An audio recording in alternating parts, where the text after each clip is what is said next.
Well, good afternoon again, friends. I'm still here, still at it. I've been struggling to find things to talk about that might be of interest, not just to the people who've known me for a long time, but for those who haven't known me quite so long. And I solicited help from family members, and Lady Jane Hewitt of Hewitt Small Destinations suggested that I talk about my travel. I think what you'll find interesting is you would all assume that the places I've visited in the world would be directly related to my military service.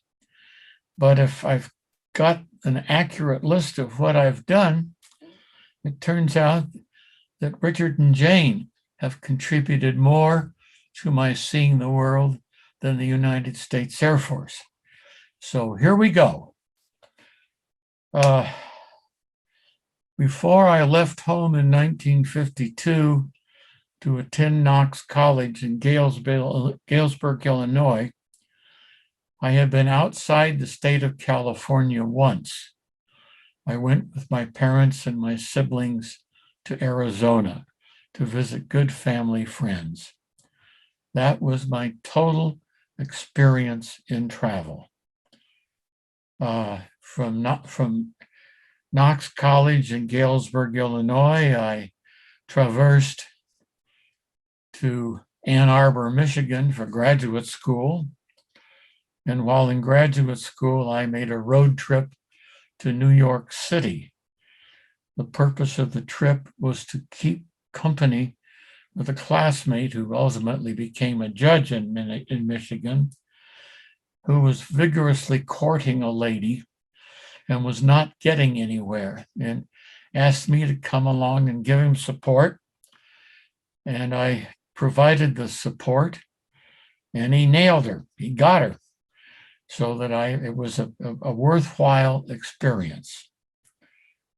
It was the next time I can remember traveling was 1958, when I traveled from California to San Antonio, Texas, and Lackland Air Force Base for what they called basic military training. This was where individuals who were directly commissioned as officers were sent to be taught the customs and courtesies of the Air Force. There were probably 30 fellows in my class, almost all of them, first lieutenants who had been commissioned as in the Judge Advocate Corps. A couple of them were doctors. And this was the procedure where they helped you buy your uniforms, teach you how to put your insignia on your uniform, teach you how to salute, when to salute, who to salute, and a bajillion other interesting things unique to the military. From Texas, I can't recall whether I came home to see my family or whether I went directly en route to the East Coast to be flown to Iceland and Keflavik International Airport. I went by way of visiting my brother in Massachusetts at MIT and got to see a little bit of that part of the world. But the next thing I knew, I was on an Icelandic Airlines plane taking off from McGuire Air Force Base in New Jersey and flying to Iceland. There was nothing particularly interesting about the flight. If we looked out the window, all I could see was gray ocean and whitecaps. But it was the longest airplane ride I had ever been on in my entire life. And I had no idea what I was supposed to do on the plane. The plane was full of military passengers or civilians who were being assigned to Iceland. When I got there, I was in no hurry to get off the plane.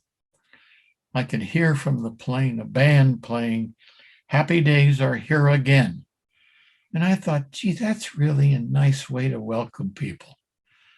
And then I heard somebody come on the plane shouting, "Lieutenant Small, Lieutenant Small."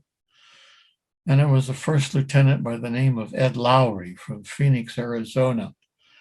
I was his replacement, and he was desperate to get out of Iceland and go home. And he was worried that I'd missed the flight or that they hadn't sent me.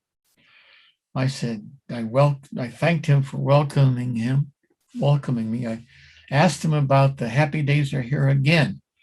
Is that for people coming in? He said, for God's sakes, no, it's for going home. Nobody likes to be stationed here. They want to get the hell out. Well, I enjoyed Iceland. At that time, I had blue eyes and blonde hair. I looked like I was of Norwegian heritage. And from time to time, I'd be allowed to leave the base and go into Reykjavik, the capital of Iceland. But I had to wear my Class A uniform, so I couldn't fake being an indigent or someone who lived there. But it was enjoyable. From about around the Halloween, the holiday season, Thanksgiving, I was offered an opportunity to go to Wiesbaden, Germany, with two other lieutenants. One was air police, and I forget the assignment of the other one. And there was myself. Our duties were to do Christmas shopping for the senior officers at the base. The problem was customs. So we were flying in a custom configured 4-engine aircraft where you could take the panels out of the wall, and that's where we would stash the Christmas presents. We were probably, between the three of us, carrying $3,000 in cash and a shopping list. We rode down the main street of Wiesbaden, and there was a center divider with trees about 10 or 12 feet apart all the way down. And in front of the trees were very attractive women standing there. And I thought, gosh, this is such a nice way to welcome us to Germany. I later learned that they were ladies of the night, and that was their place of business, or at least their place of acquisition. I had a great time there. I went to hear La Boheme sung in German. And since I'd heard it sung in English many times, I was able to fully enjoy it.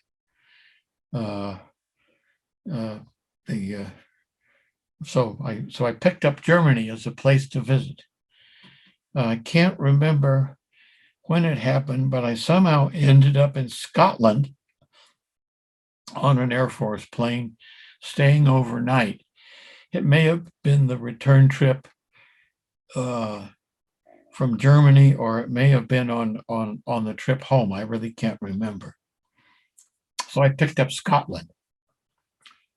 Time goes by, and the best I can recall of activities is somewhere in the 1960s, I traveled to Mexico, to Puerto Vallarta, where I was with my second wife, Lynn Van Meter, and we had a cottage with our own swimming pool. It was very elegant, very lovely, fabulous service. And one morning, sitting on the beach, a bunch of entrepreneur young men came by and recruited me and another man who was from Costa Rica. His family owned a banana plantation, and he was in the business of exporting bananas from Costa Rica to the United States. And these young men recruited us for a scuba diving trip in the bay off of, excuse me, where we were, Puerto Vallarta, the bay where they filmed the Night of the Iguana, which featured a very famous movie couple whose names I normally can remember but can't right now. And so the next morning we were taken to a hotel, put in a swimming pool, loaded up with scuba gear, and given basic instructions on how to swim underwater, how to breathe from an air tank, and in particular, to breathe gently and not take deep breaths. But the instruction would never have qualified for any American scuba school.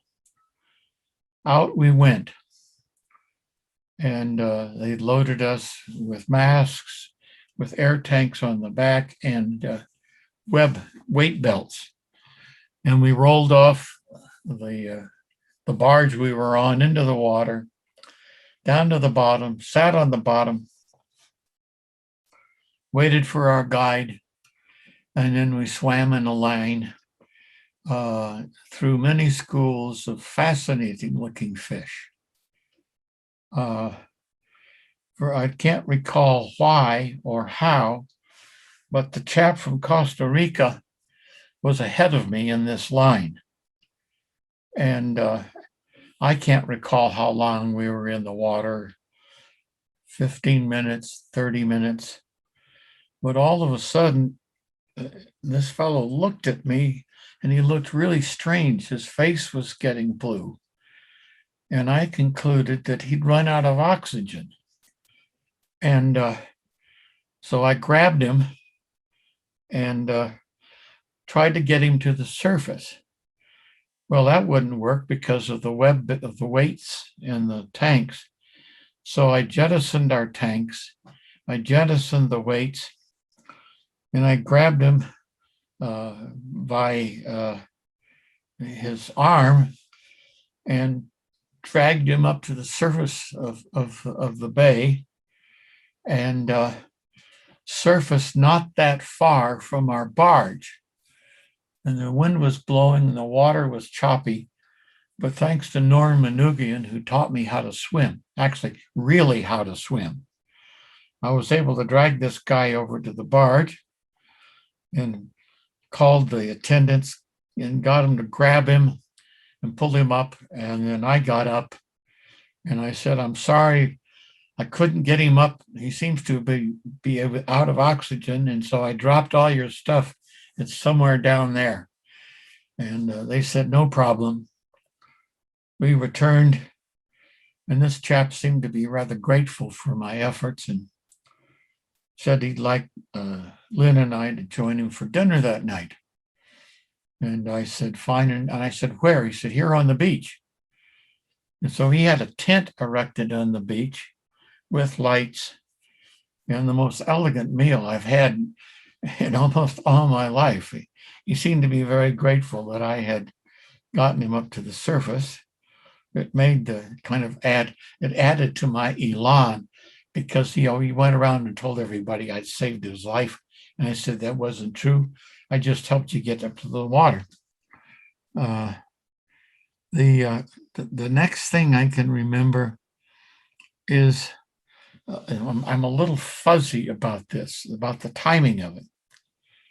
And I may have it out of sequence, but that doesn't make any difference. They were having a sale on airfare between the United States and Great Britain. And I'd always wanted to see where my brother and Jane lived in Kent. in a town called Tenterden. And so I got a round trip ticket from San Francisco to Great Britain for $450. Now, admittedly, $450 was worth more then than it is today. But off I went and was rescued by Jane and Richard, and had my luggage taken from me, allowed to go to the bathroom. And Jane took me out to start to treat me as a tourist. I didn't know when I went there that the British are rabid walkers and stair climbers. And so Jane started to take me to castles. And the only way to see the castle was to go up and down stairs. Well, I was in good shape, but I wasn't accustomed to going up and down narrow stairwells and going up 5 or 6 flights.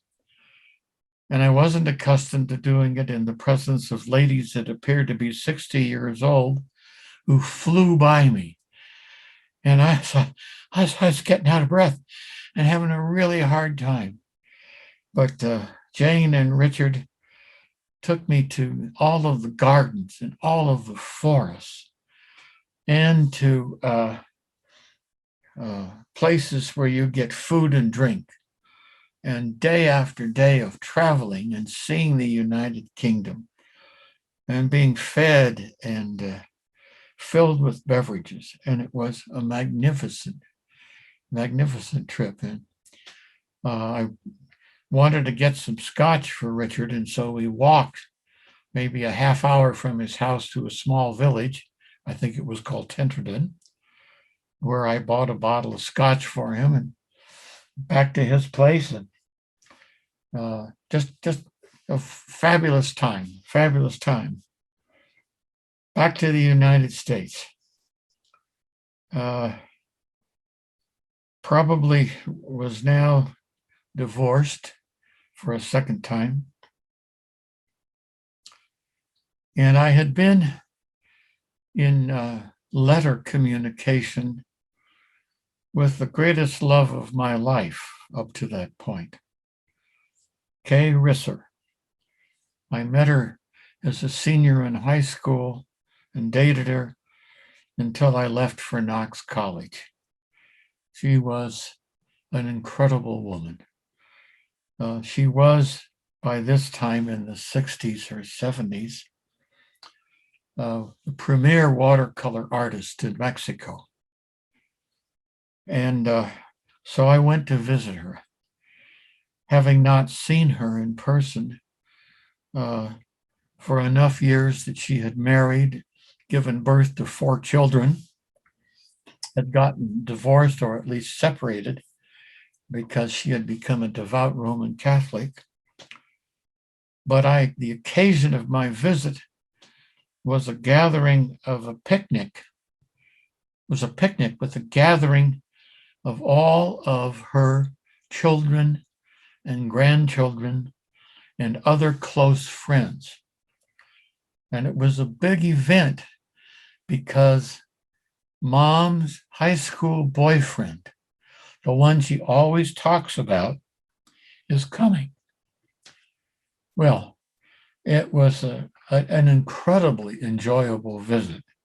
And her kids were just crazy to meet me and crazy to have me tell them about their mother and what she was like when she was in high school and what she was like when she was at Tournament of Roses Princess and all of those things.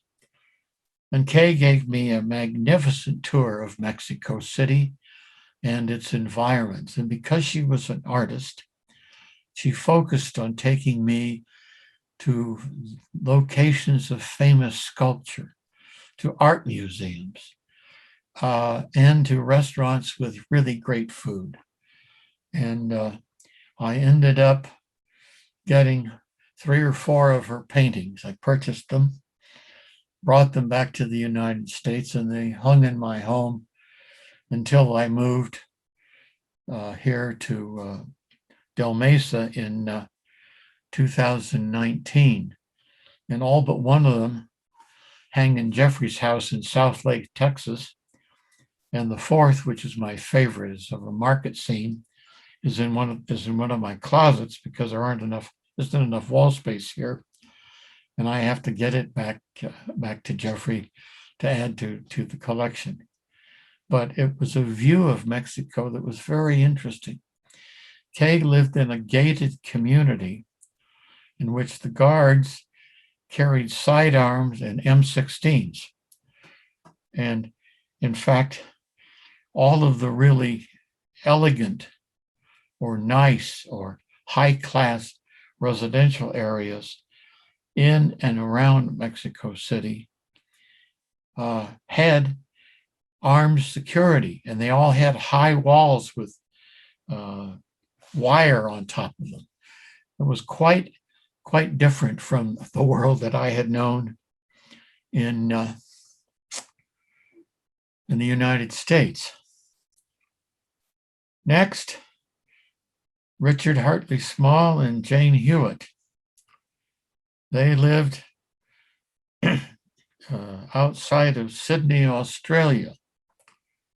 And in January of 1986, decided to marry. My brother and sister were invited. I was invited. My parents were invited. My parents felt they were too old to travel to Australia. Joan and Norman were actively teaching and had school calendars that conflicted with the wedding. So I said I'd go, and although I'd only known her for a year, I decided to bring Mary Ellen. And so we made reservations to fly to Australia. And then after the wedding, which lasted a week to 10 days, we would go on to Fiji for a week and visit there. And we did both. So I was able to add 2 more countries to my list. The wedding was spectacular, not because it was held in a large church or in the traditional kind of environment that we associate with the United States, but it was held in Richard and Jane's home. And the reception was sponsored by all of Richard and Joan's friends, who brought all the food and who brought all of the alcoholic beverages. And I'll tell you right now that in the 1980s, and I know later on in the 1990s when I went back to Australia, those folks can drink.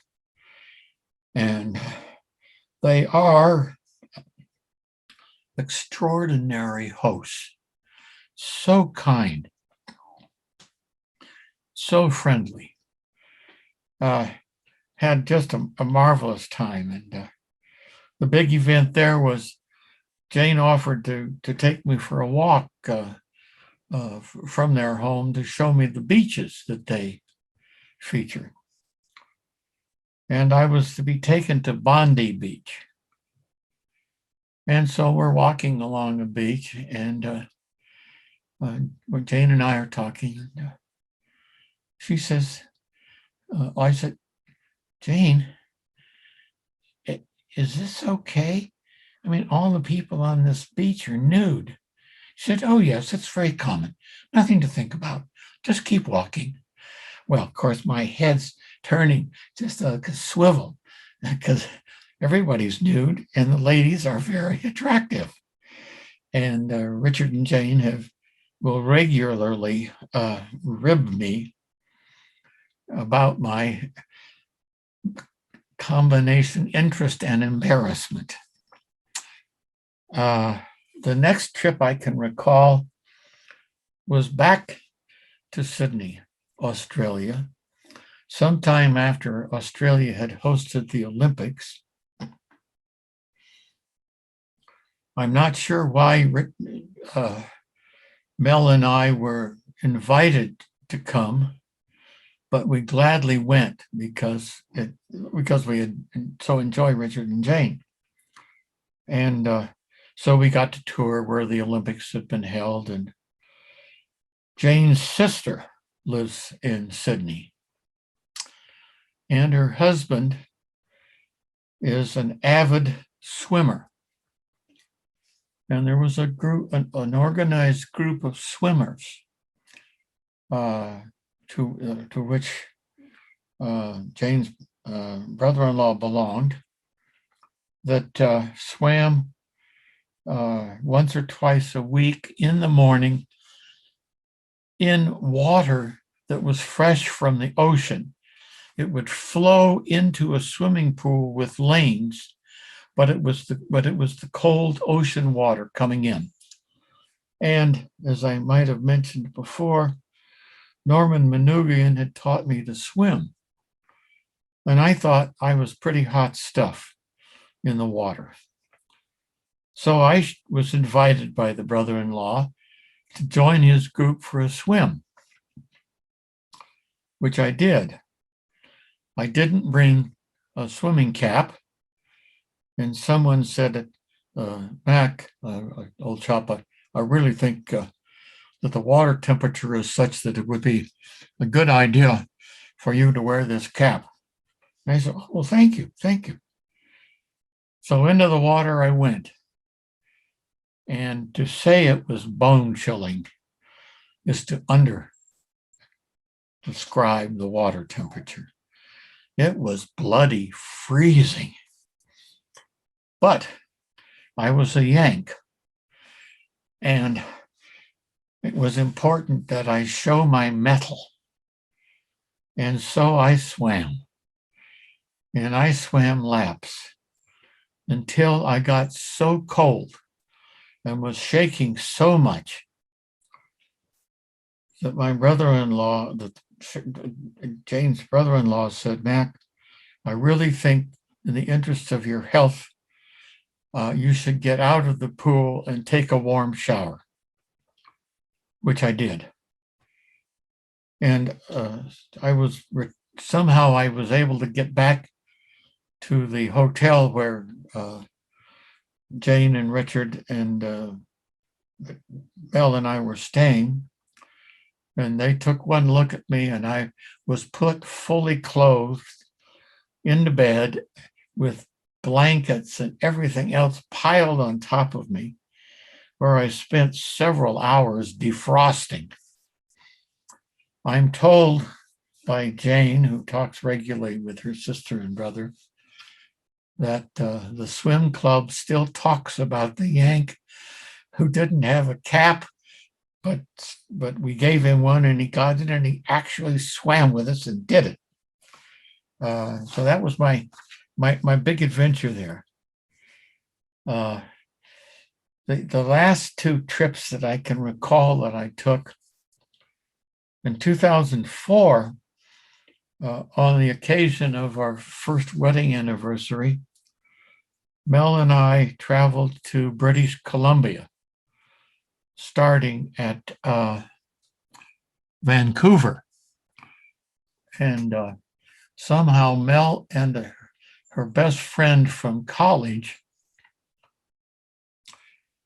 had decided to go to some kind of a conference in Victoria. And so Mel went ahead and I followed on. And when I arrived, we had a great time. Went to the famous hotel there. Forget the name of it at the moment. Maybe it'll come back to me. And had afternoon tea. Then we rented a car and got on a ferry and traveled to and past a number of islands, finally settling on, I think, an island called Salt Island, where we had secured a B&B, the ground floor, which was on the beach and on the ocean. And we could sit on our deck and watch the ferry traffic and the commercial ocean traffic go by. And so we traveled all over Salt Island and bought clothes for ourselves and just had an incredible time.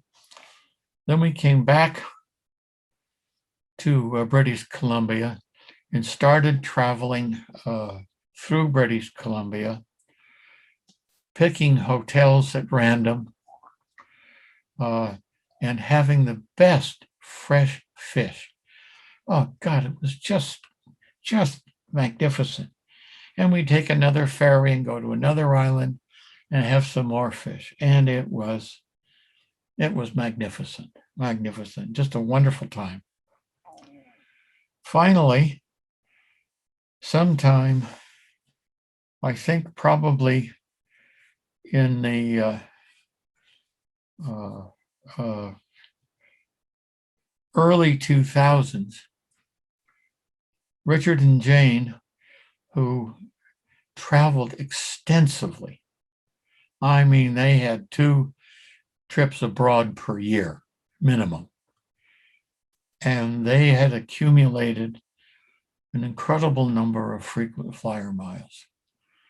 And so they offered to treat Joan and Norman and Mel and myself to a trip through the Canadian Rockies. But the trip was intended to duplicate the trip that my parents, Francis and Eileen Small, had through the Canadian Rockies on their honeymoon. We stayed at every hotel that my parents had stayed at. Now, that included Banff and Lake Louise. And we stayed at all these wonderful hotels. This trip was it was a tour company, the name of which I have managed to forget, which is a condition when you're almost 90. But it was a top of the line outfit. And we traveled by bus from a hotel, from the base hotel, all the way out, and then came back a different way and then got on our plane to fly home. But the people on the tour were, not surprisingly, mostly quite wealthy. In many cases, quite prominent. There was a National League Baseball League pitcher who had pitched in the World Series and won. Everybody knew his name. I knew his name. And he was very approachable, very enjoyable. And there were just loads of interesting people like that. And each dinner was almost formal. You dressed for dinner, not black tie, but coat and tie. And and I mean, you didn't pay for anything. The booze was all paid for, the food was all paid for, and the meals would last for hours. And Mel and I would sometimes skip a meal and go have a snack in the bar because we got tired. Here comes your mother. She's coming up to the house. It was just a fabulous trip. And then Joan and Norman and Mel and I flew home from somewhere in Canada to San Jose. And that ended, at least thus far, my world travels. I still have to go to Santa Barbara to check up on one of our children and things like that. But I thought that maybe my grandchildren and my great-grandchildren would find this interesting, because most of them will have far greater travel experience outside the United States than I had as a college student. So that's my story. Going to stay with it and send my love to all of you. Take care.